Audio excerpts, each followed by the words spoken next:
नमस्कार, असंच पाहिजे चॅनल तुमचं स्वागत आहे। बाबाचा अचानक मला कॉल आला का आईची तब्येत बरी नाही। आता बघूया आई आता काय करते, कारण की आईला बरं नसल्यावर आई झोपूनच असते। त्याच्यामुळे मी घाईमध्ये शॉपवरून आले। काय झालं हो बाबा, एवढा अचानक फोन केला मला? काय झालं आईला?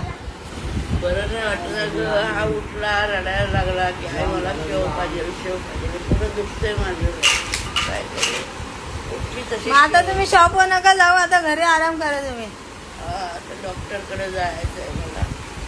पाय दुखायला लागले। आता तुम्हाला सांगितलंय घरी बसा तुम्ही, आता शॉपवर जाऊ नका।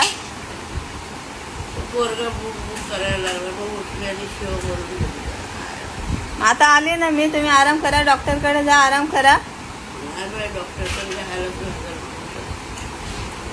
आणि आम्हाला शॉपसाठी एक बाई पाहिजे कामासाठी। जर तुम्हाला म्हणजे तुमची इच्छा असेल तर तुम्ही आमच्या शॉपवर या, कारण की आम्ही कधीपासून बाई शोधतोय कामासाठी, पण आम्हाला भेटत नाही।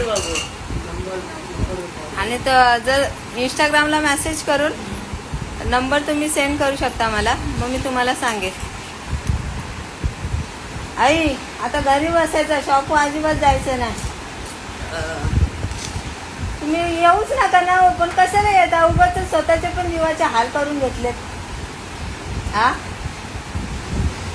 येऊ नका शॉपला तुम्ही आता, आजपासून येऊच नका तिथे। मग येऊ नका, बरोबर आहे। मग आहे ना मी चालवायला इथं, घरात येऊन जाऊन करेल, मग जेवण बनवेल, अजून काय कपडे मशीनला लावेल, त्याच्यात काय बरोबर ना। रडू नका तुम्ही उगाच।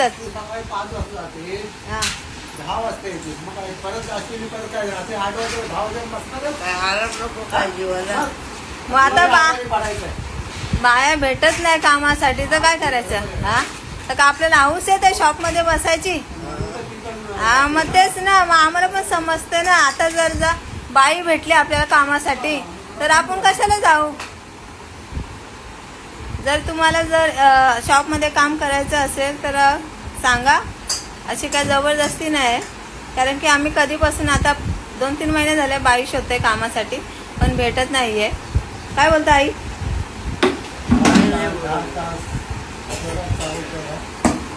चल बाबू, चला बा, ए वेदांत काय खातोस तू?